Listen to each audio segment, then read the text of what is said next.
दोस्तों, ये कहानी एक सिपाही की है, एक प्रेम कहानी।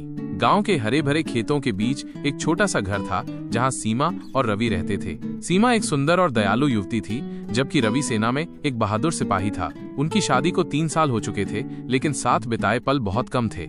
रवि की तैनाती दूर दराज के इलाकों में थी और सीमा हर बार उसके लौटने का बेसब्री से इंतजार करती थी। इस बार भी रवि को 1 साल के लिए बॉर्डर पर भेज दिया गया। जाते समय उसने सीमा का हाथ थामा और कहा, तुम मेरा इंतजार करना, मैं जल्दी लौटूंगा। सीमा की आंखें भर आईं, लेकिन उसने मुस्कान के साथ सिर हिला दिया। पति पत्नी के बीच ये वादा था कि चाहे कितनी भी दूरियां आ जाएं, उनके प्यार में कभी कमी नहीं आएगी। विरह की पीड़ा। रवि के जाने के बाद सीमा का हर दिन उसकी यादों में बीतता। वो उसकी पुरानी चिट्ठियां पढ़ती, उनकी तस्वीरों को निहारती और उन पलों को याद करती जब रवि उसे बाहों में भरकर कहता था, तुम्हारे बिना अधूरा हूं मैं। वो खेतों में टहलती, नीले आसमान की ओर देखती और सोचती कि शायद रवि भी वहीं किसी कोने में उसे याद कर रहा होगा।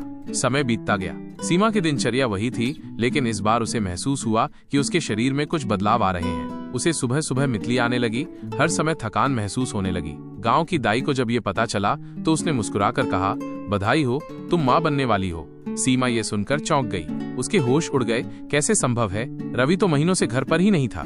शक और सदमे का दौर। गांव के लोग कानाफूसी करने लगे। किसी ने कहा कि सीमा ने किसी और से संबंध बना लिए हैं, तो किसी ने दया जताई कि शायद उसे खुद भी पता नहीं कि ये कैसे हुआ। जब ये खबर रवि के घर पहुंची तो उसकी माँ और भाई गुस्से से भर गए। उन्होंने सीमा पर सवालों की बौछार कर दी। सीमा रोती रही, पर उसके पास कोई जवाब नहीं था। उसने कभी किसी को छुआ तक नहीं था। फिर ये कैसे हुआ? कुछ ही दिनों में यह खबर रवि तक भी पहुंच गई। सेना के जवान को जब यह सुना तो वो क्रोध से भर उठा। उसे विश्वास नहीं हो रहा था कि सीमा, उसकी प्यारी पत्नी, उसे धोखा दे सकती है। लेकिन दिल के एक कोने में कहीं न कहीं उसे ये भी लगता था कि सीमा ऐसा नहीं कर सकती। उसने हमेशा उसका इंतजार किया था। उसकी हर सांस में सिर्फ रवि का नाम था। सच्चाई की तलाश। छुट्टी लेकर रवि घर पहुंचा। सीमा उसे देखकर दौड़कर उसके पास आई, लेकिन इस बार रवि की आंखों में प्यार की जगह सवाल थे।